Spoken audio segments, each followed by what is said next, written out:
یەکێتی نووسەران و ئەدیبانی کەرکووک بە بۆنەی تێپەڕبوونی 128 ساڵ بەسەر دەرچوونی یەکەم ژمارەی ڕۆژنامەی کوردستان کۆڕێکی تایبەتی ڕۆشنبیری ڕێخست.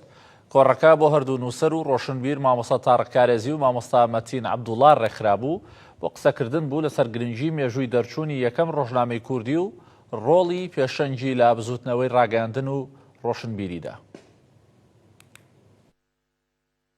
وەکو یەکەتی نووسەرانی کەرکووک یعنی کۆڕەکەمان لەسەر دەرچوونی یەکەم عەدەدی جەریدەی کوردستان لەلایەن مقداد مدحەت بەدرخان لە قاهیرە دەرچووە. ئەوە دەقی جەریدەکەشم هێناوە لەگەڵ خۆم. بیدایات سودوری جەریدەکان دەرچوونی جەریدەکان لەسەر دوو سەبەب بووە.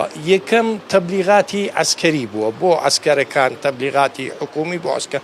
دووەم تعلیماتی بەلەدیاتی تیا بووە، چونکە ئەو بەو جۆری ئێستا کە نووسەر و ئەدیب و ئەوانە نەبووە. دەرکردنی ڕۆژنامەیەک ئامانج ئەوەیە کە تۆ ڕایگشتی دەربارەی بابەتێ دروستکەی. لەو کاتەدا لە سەردەمی دوایین سەردەمی عوسمانیەکانە بزوتنەوەیەکی تورکخوازی نەتەوەخوازی تورک پەیدا بوو، هەوڵی دەدا ئیمپێراتۆریەتەکە لە ڕێڕەوی ئیسلامیە و بەرەو ڕێڕەوی تاگنەتەوەیی بەرە.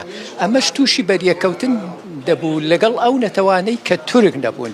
بۆیە سەیرەکەی میرزادێکی کورد پەنا بۆ ئەوە دەبا ڕۆژنامێ دەرکا.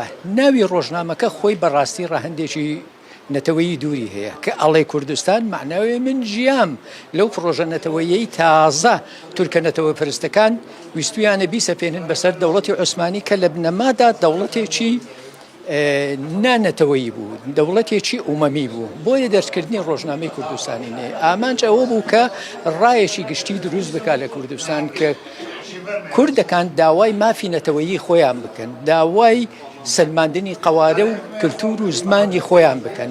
بۆیە دەبینی دەرکردنی ئەم ڕۆژنامەیە خاڵێکی وەرچەرخانە.